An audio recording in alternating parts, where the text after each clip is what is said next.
In the neon-lit underbelly of New Avalon, a sprawling megacity, where the hum of machinery mingled with whispered dissent, a fragile resistance struggled to keep the spark of hope alive. Here, in the labyrinthine network of forgotten subway tunnels and abandoned factories, the citizens had long learned to hide from the omnipresent eyes of Director Corvin's surveillance. Above them, the metallic drones soared silently through the night, their red sensor beams slicing through the darkness like the glare of a tyrant's judgment. It was in one such derelict warehouse, its walls scarred by graffiti and illuminated only by the erratic glow of flickering hollow projections, that a motley group of rebels had gathered. The air was heavy with the scent of damp concrete and ozone, and every shadow seemed to hold a secret. The assembly had come together not merely to exchange ideas, but to breathe life into a dream of freedom, no matter how audacious. For hours, the room had echoed with feverish debates. Plans to jam the drone's communications, to hack into the surveillance network, and even to stage a direct assault on Corvin's data centers were weighed and dismissed. Every idea, as promising as it might have seemed, was tempered by the grim reality that the regime's technology was as relentless as it was ruthless. Then, amid the sea of worn faces and wary eyes, a young cyber engineer named Juno rose to speak. With hair the color of midnight and eyes that flickered with determination, she captured the attention of every soul in the room. "I have an idea," she began, her voice steady despite the tremor of hope that underlined her words.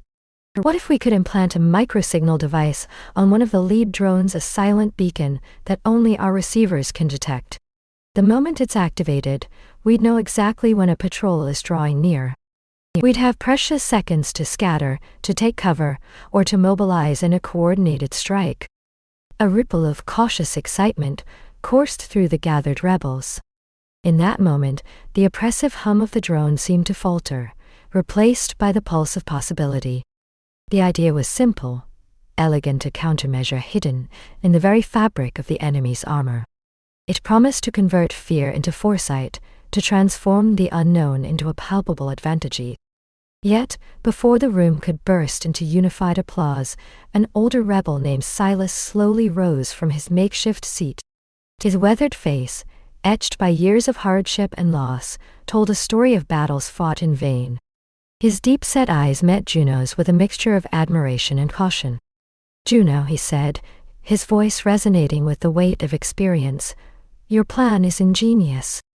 But let us ask ourselves, who among us is willing to risk everything to attach this device to a patrolling drone? And even if one of us dares to take that perilous step, what if Director Corvin's system detects our interference?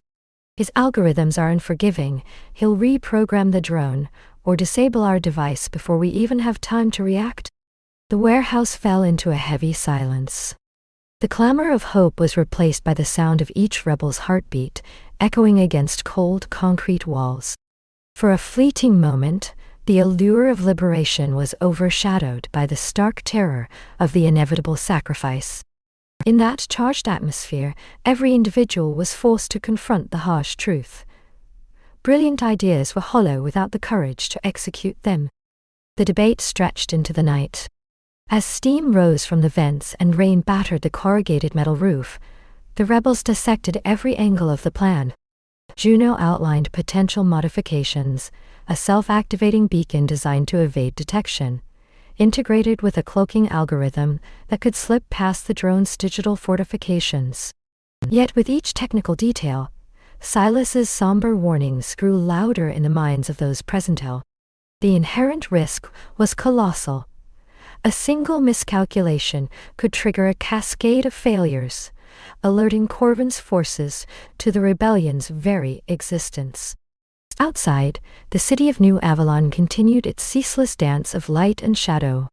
Towering skyscrapers crowned with holographic billboards loomed over crowded alleys, where neon reflections painted a surreal tapestry of hope and despair. The regime's drones patrolled with methodical precision, their presence a constant reminder that the fight for freedom was not one easily won. In the end, the council reached a reluctant consensus. While Juno's plan shimmered with the promise of liberation, It remains suspended in the realm of idealistic dreams, too dangerous, too untested for the grim reality of their daily struggle. No volunteer emerged to shoulder the burden of infiltrating the drone fleet, and the meeting concluded with heavy hearts and unspoken regret. In the weeks that followed, whispers of the fateful gathering spread through the underground network like a bittersweet lullaby. The once bright spark of Juno's proposal was dimmed by the cold pragmatism of survival. Yet, in secret corners and hushed conversations, the lesson lingered. It is one thing to dream of freedom, but another to risk everything to seize it.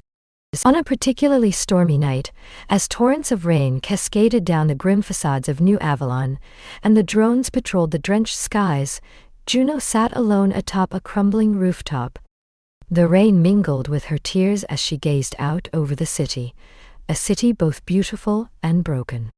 In that solitary moment, she vowed silently that the next time fate called for action, she would find the courage to leap from the shadows.